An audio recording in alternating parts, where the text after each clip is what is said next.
दोस्तों, जब इंसान के दिन बुरे चलते हैं तो अजीब हाथ से कभी भी उसकी चाहतों को नष्ट कर देते हैं। मेरे जीवन से जुड़ा हुआ एक ऐसा दौर जिसकी अहमियत आज भी मेरी रातों की नींद हराम कर देती है। पहले मैंने सुना था कि गांव जैसी बिरादरी में भूत पिशाच का आतंक कुछ ज्यादा ही फैलता है, लेकिन मैंने कभी ना ही तो इन चीजों पर विश्वास किया था और ना ही इन्हें जानने की कोशिश की।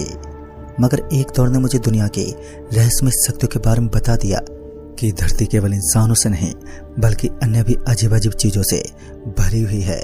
उस दिन क्या हुआ था, आइए जानते हैं इस बारे में।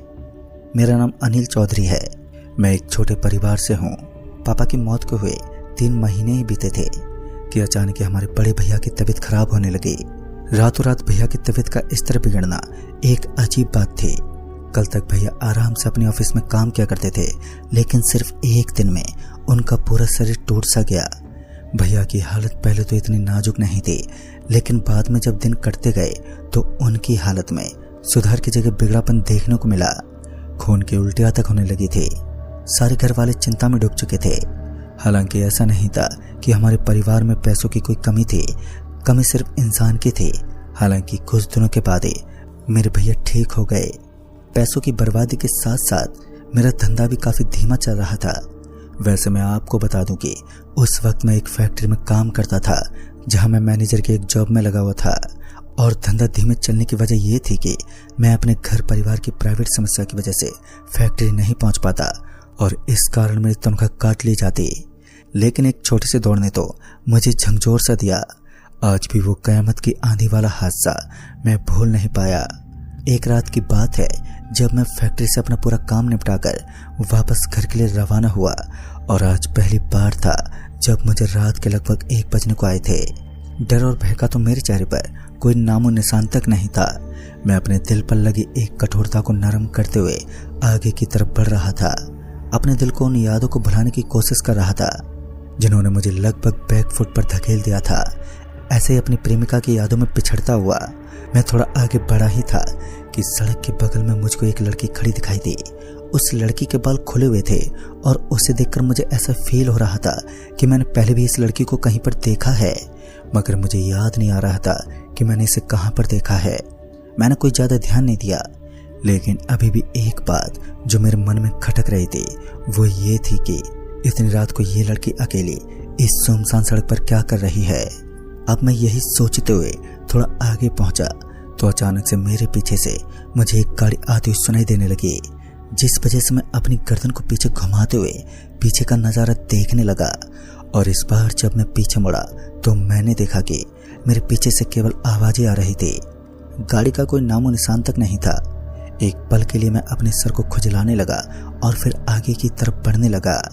फिर जब मैं वहां से थोड़ा आगे पहुंचा तो मैंने देखा कि अब मुझे कोई भी लड़की दिखाई नहीं दी, लेकिन सड़क के बगल में एक लाल लाल कपड़ा पड़ा हुआ दिखाई दे रहा था। पता नहीं उस वक्त मुझे ऐसा क्या सूझा कि मैं जल्दी से उस कपड़े के पास पहुंचा और उसे उठाने लगा, लेकिन फिर मेरे दिमाग में कुछ गंदे विचारों ने उस कपड़े को उठाने से सख्त मना कर दिया। अब रात के लगभग 1:30 बजने को आए थे और यहाँ से मेरे घर का रास्ता बस कुछ ही कदमों की दूरी पर था, जिस वजह से मैंने ज्यादा ध्यान नहीं दिया और अपने घर की तरफ चल दिया। लेकिन बार बार मुझे ऐसा लग रहा था मानो मेरे बिल्कुल पीछे की तरफ कोई अपने कदम रखते हुए मेरे घर तक पहुंच गया है, और मैं बार बार पीछे मुड़कर भी देख रहा था, मगर अभी तक तो मुझे ऐसा कोई भी नजर ही नहीं आया जिसमें मैं ये देख सकूं कि मेरे पीछे कोई इंसान था या फिर कोई भूत। बस चारों तरफ अंधेरा बिखरा हुआ था। मैं अपने दिमाग की गलतफहमी मानकर चुपचाप अपने घर में धंस गया और सबसे पहले बाथरूम में दाखिल हुआ। बाथरूम के अंदर पहुंचने के बाद मैं मुंह हाथ धोने लगा, और जैसे ही मैं अपने कमरे में पहुंचा तो मैंने देखा कि कमरे में सारा का सारा सामान इधर से उधर बिखरा हुआ था, और इस वक्त मेरे सारे घर वाले गहरी नींद का मजा ले रहे थे, जिस वजह से मैंने अपने घर वालों को डिस्टर्ब करना बिल्कुल ठीक नहीं समझा और चुपचाप कमरे में बिखरे सामान को एकजुट करता हुआ सोने की कोशिश करने लगा। लेकिन आज नींद मेरी पलकों से दूर जा चुकी थी। भले ही नींद मेरी बदन के आसपास नहीं थी, लेकिन थकावट मेरे शरीर पर डेरा जमा चुकी थी। उसी वक्त मुझे किचन के अंदर से कुछ गिरने की आवाज सुनाई दी। अब कहां इतनी हिम्मत थी कि मैं अपने स्थान से उठता हुआ बाहर का नजारा देख सकूं। मैं तो बिना कुछ सोचे समझे बस बिस्तर पर पड़ा रहा और फिर थोड़ी देर के बाद मेरे शरीर पर नींद ने अपना डेरा जमा लिया। बाद में जब मेरी आंखें खुली तो सुबह के तकरीबन 8:30 बज रहे थे और एक बार फिर मेरे कमरे का सारा सामान इधर से उधर बिखरा हुआ था। मुझे समझ नहीं आ रहा था और उसके बाद जब मेरी मम्मी मेरे कमरे में पहुंची तो उल्टा मुझे ही गालियां देने लगी। मम्मी को लगा था कि रात में मैंने अवश्य ही नशा किया होगा और फिर सामान को इधर उधर फेंक दिया है, लेकिन मैं भी इस बात को अच्छे से जानता था कि जब मैं रात में कमरे के अंदर पहुंचा था तब भी इस कमरे में सारा का सारा सामान इधर से उधर गिरा हुआ था, जिसे मैंने अच्छे से स्थापित किया था। और एक बार फिर अपने पूरे कमरे को ठीक करने के बाद मैं वापस से तैयार होकर फैक्ट्री की तरफ चल दिया। इस बार भी मैं पैदल पैदल घर से थोड़ी दूर पर स्थित फैक्ट्री की तरफ निकल रहा था और वहां से कुछ ही कदम आगे पटकने के बाद मुझे एक बार वही लाल कपड़ा पड़ा दिखाई दिया जो रात में मैंने आते वक्त देखा था। मैं उस कपड़े को घूरने लगा, पता नहीं क्यों, लेकिन ये कपड़ा मुझे काफी अजीब और रहस्यमय लग रहा था। फिर भी मैंने उस पर ज्यादा ध्यान नहीं दिया और एक बार फिर फैक्ट्री की तरफ चल दिया। उस लाल कपड़े की यादें मेरे दिमाग में बैठ चुकी थी। फैक्ट्री में पहुंचने के बाद मैं वहां के काम को संभालने लगा और काम के चक्कर में मैं उन सब बातों को भूल चुका था जो घर और रात में मेरे साथ हुई थी।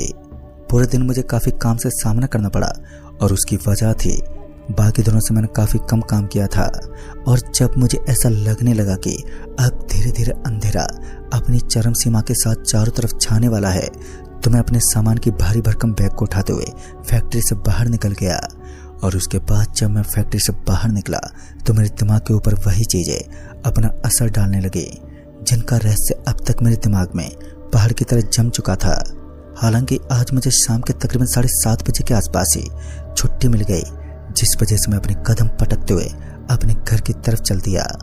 पर पता नहीं क्यों, लेकिन जब मुझे भूख लगने लगी तो मैं कुछ बाहर का खाना खाने के बारे में अब सोचने लगा, जिस वजह से मैं इधर उधर देखने लगा कि शायद मुझे कोई कचौरी समोसे की दुकान नजर आ जाए।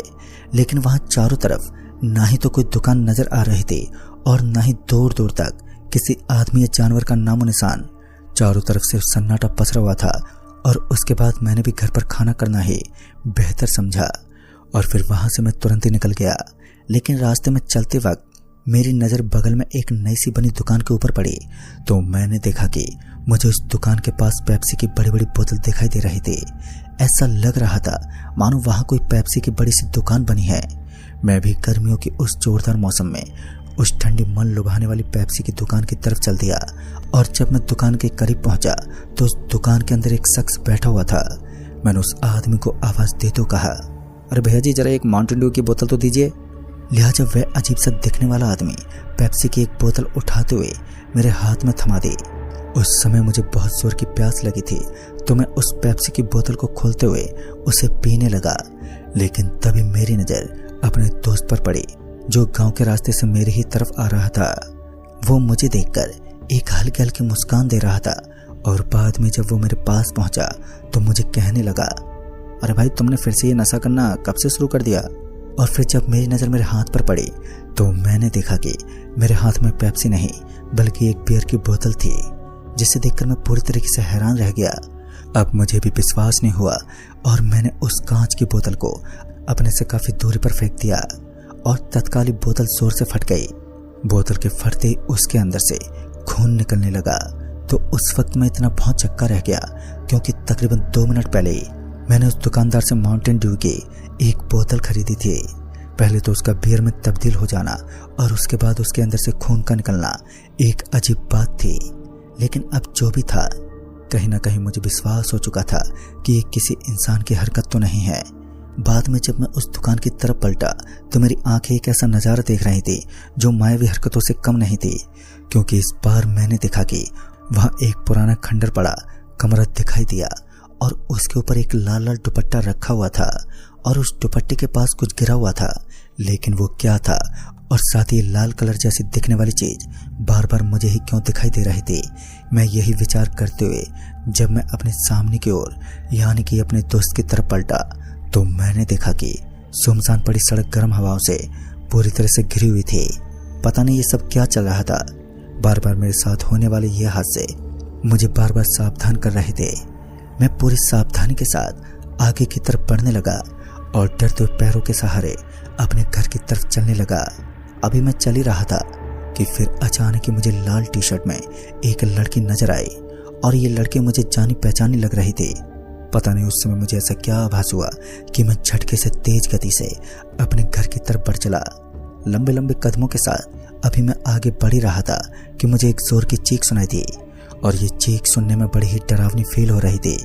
पता नहीं क्यों, लेकिन मुझे ऐसा लग रहा था कि मेरे आसपास में कोई औरत जोर जोर से चिल्ला रही है और उस वक्त डर के साथ साथ मेरे दिल में अपनी जिंदगी बचाने की परवाह होने लगी। तो मैं तुरंत ही बिना कुछ सोचे समझे वहां से भागते अपने घर की तरफ चल दिया। इससे पहले मैं अपने घर पहुंच पाता, मुझे एक बार फिर रास्ते के बगल में अपना वही दोस्त खड़ा हुआ दिखा जो मुझे उस दुकान के पास मिला था और अब की बार मेरे दोस्त के हाथों में एक बड़ी सी लोहे की पाइप थी। साथ ही वो मुझे अपने गुस्से भरी नजरों से देख रहा था जैसे मैंने उसका कुछ बिगाड़ दिया हो। आज तो मुझे सारी जगह ही काफी अजीब और साथ ही डरावनी लग रही थी। खैर अब मुझे जल्द से जल्द अपने घर पहुंचना था क्योंकि आज मेरा शरीर कुछ अजीब घटनाओं का संदेश दे रहा था और इसी तरह मैं अपने दिमाग के अंदर डर नाम का एक कीड़ा लिए अपने घर पहुंच गया। घर पर पहुंचने के बाद आज पहली बार मेरे घर वालों ने मेरे चेहरे पर बहका एक संदेश देखा और उसके बाद जो बात मुझे पता चली उसे सुनकर तो मेरा दिल ही दहल गया। दरअसल सबसे पहले जब मैं अपने घर में पहुंचा तो मेरी मम्मी ने घर में कदम रखते ही मुझसे कहा, अरे बेटा तुझे पता है आज सुबह ही तुम्हारे दोस्त अर्जुन की मौत हो गई है। और ये सुनते ही मेरा पूरा का पूरा शरीर थर थर कांप उठा क्योंकि सड़क के बगल में खड़ा वो शख्स अर्जुन ही था। मुझे अभी भी मेरी मम्मी की बातों पर विश्वास ही नहीं हुआ, लेकिन आज मुझे एक सच्चाई मालूम पड़ चुकी थी और वो ये थी कि हमारी इस धरती पर आज भी काली शक्तियां वास करती हैं। जहां काली शक्तियों का कोई भी महत्वपूर्ण स्रोत सड़क या फिर किसी ऐसी वीरान जगह पर स्थित होता है जहां इंसानों की मौजूदगी ना के बराबर होती है। खैर मैंने अपनी मम्मी को इन सब बातों के बारे में बताया कि आज मैं किन हादसे से सामना करने के बाद घर पर लौटा हूँ। मेरी मम्मी ने झट से मेरी बातों पर विश्वास कर लिया और ये बात भी सच है। इस दुनिया में सिर्फ हमारी माँ ही होती है जो हर वक्त हमारा हाथ पकड़े हमेशा सही रास्ता दिखाती है। मेरी मम्मी ने मुझे वहां से तुरंत ही एक बाबा के पास जाने का सुझाव दिया, लेकिन अब काफी देर हो चुकी थी और ऊपर से मेरे दिल में दहशत का एक नया किरदार पैदा हो चुका था, जिस कारण मेरा अब बिल्कुल भी मन नहीं था कि मैं अपने घर से बाहर निकल सकूं। मेरी मम्मी भी मेरी बातों से अच्छी तरह सहमत थी, तो उन्होंने मुझे सुबह होते ही गांव के पुजारी के पास जाने का सुझाव दिया। मैंने भी वही किया। आज मैं अपनी मम्मी के कमरे में उनके पास वाले बिस्तर पर लेट गया। धीमे धीमे रात गहरी होने लगी और साथ ही मैं एक जोरदार नींद की झपकी में लेट गया और उसके कुछ देर के बाद ही मुझे ऐसा लगा कि मैं एक ऐसी जगह पर खड़ा हूँ जहाँ केवल सन्नाटा है। चारों तरफ अंधेरा अंधेरा दिखाई दे रहा है और अब मेरे ऊपर खतरे का एक ऐसा बादल मंडरा रहा है जो मुझे किसी भी पल खत्म कर सकता है। तभी मैं अपना सर खुजलाने लगा और फिर मुझे अपने सामने की ओर से धुंधला धुंधला कोई अपनी तरफ आता हुआ दिखा। उसका चेहरा तो मुझे ठीक से दिख नहीं रहा था, लेकिन उसकी चहलकदमी जानी पहचानी लग रही थी। और उसके बाद जब वो मेरे पास पहुंचा तो मैंने देखा कि वो मेरा दोस्त अर्जुन ही था, जो मुझे हाथ दिखाते हुए बाय बोलने का इशारा कर रहा था। फिर मैं कुछ पलों के लिए उसकी आंखों में आंखें डालकर उसकी तरफ देखता रहा और फिर उसकी गर्दन के ऊपर मुझे खून निकलता हुआ दिखा। और उसके बाद जब वो नीचे गिरा तो उसके पीछे लाल कपड़ों में लिपटी एक लड़की खड़ी नजर आई। उस लड़की का रूप देखने में बड़ा ही डरावना लग रहा था और साथ ही उसके लंबे लंबे दांत उसे एक शैतान होने का प्रमाण दे रहे थे। और उसी वक्त पसीने से लथपथ हुआ मैं एकदम से उठ गया। उस पूरी रात में चैन की नींद नहीं ले पाया और सुबह होते ही मैं गांव के पुजारी के पास पहुंच गया। पुजारी जी को मैंने अपने साथ हो रहे सारे हादसों के बारे में बताया। तब जाकर मुझे पता चला कि हमारे गांव में लाल कपड़े पहने एक शैतानी आत्मा घूमती है जो उन लोगों को अपना शिकार बनाती है, जिसे या तो वह काफी पसंद करने लगती है या फिर उनसे नफरत करती हो। लेकिन इसके बावजूद भी मुझे कभी कभी वो लड़की उसी गांव में दिखाई देने लगती है, जिस कारण मैंने उस काम को अलविदा कहा और शहर लौट गया। दोस्तों उस दिन के बाद से मैं उस गांव में नहीं जाता और उस दिन के बाद से मैं शहर में ही रहता हूँ। तो दोस्तों इस कहानी में बस इतना ही। तब तक के लिए बाय एंड टेक केयर।